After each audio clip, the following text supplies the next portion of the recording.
जो दुनिया है, जो जितने भी बरे-आज़म हैं वो समंदर के जरिए कनेक्टेड है। या तो समंदर जो है वो एक कॉमन चीज है जो कि तमाम मुल्कों को अमूमी तौर पे यूनाइट करता है।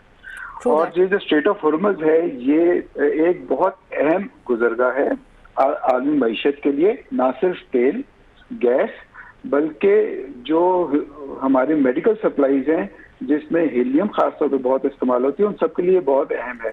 और ये पिछले तकरीबन अब 60 दिन होने को आ रहे हैं कि इसमें थोड़ी सी तंगी आई हुई है, जिसकी वजह से हम देख रहे हैं कि ऑयल प्राइसेस भी बढ़ गई हैं, गैस प्राइसेस भी बढ़ गई हैं, साथ ही साथ ये जो मुख्तलिफ और चीजें हैं उनकी भी प्राइस बढ़ते जा रही है, तो कॉस्ट ऑफ लिविंग बढ़ते जा रही है।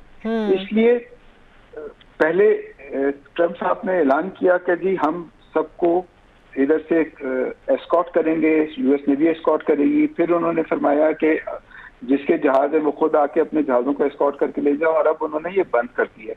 इसका मतलब ये है कि कुछ चीज जो है वो उनके कंट्रोल में नहीं है, जिसकी वजह से उनके बहुत बयान शिफ्ट हो रहे हैं।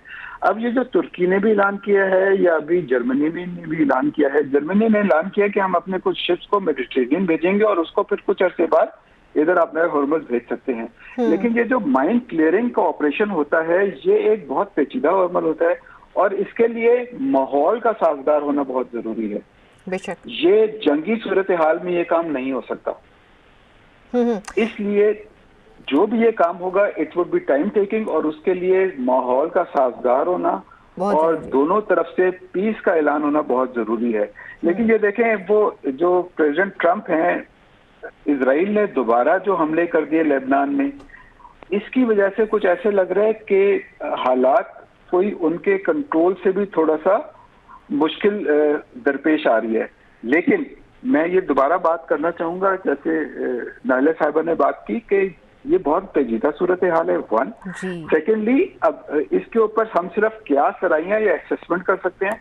नंबर 2, अमेरिका जो है, ये दुनिया जो वर्ल्ड ऑर्डर बना था ये अमेरिका में वेस्टर्न लेड वर्ल्ड ऑर्डर था, और उनके पास मुख्तलिफ जराए से मुख्तलिफ इंफॉर्मेशन आ रही होती है, तो वो उनके जो भी फैसले होते हैं, हम ये उम्मीद करता हूं मैं कि वो बहुत सोच समझ कर होते होंगे।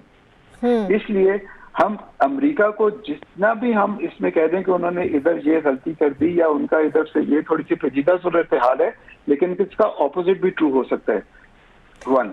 सेकेंडली, इन तमाम मामलात में अगर देखें तो चाइना की जो आर्म ट्विस्टिंग वाली बात हो रही थी या चाइना को कोई कंस्ट्रेंट करने वाली बात हो रही थी, उसमें भी थोड़ा वजन नजर आता है। क्यों? वेनेजुएला का फरवरी में जो ऑपरेशन हुआ, वेनेजुएला का ओवरवेलमिंग तेल जो है वो चाइना जाता था।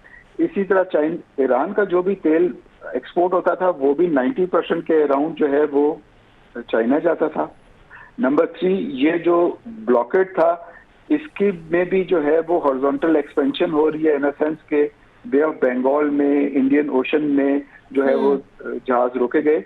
तो इसका मतलब ये है कि ये चीजें जो है थोड़ी सी बढ़ती जा रही हैं इसमें। और ईरान जो इधर आए उन्होंने ऐलान कर दिया कि हम बात करेंगे, तो उन्होंने प्राइम मिनिस्टर साहब से भी मुलाकात की, उन्होंने फील्ड मार्शल साहब से भी मुलाकात की। तो इसका मतलब यह है कि हालात ऐसे हैं कि वो मीडिएटर के थ्रू बात करना ज्यादा पसंद कर रहे हैं।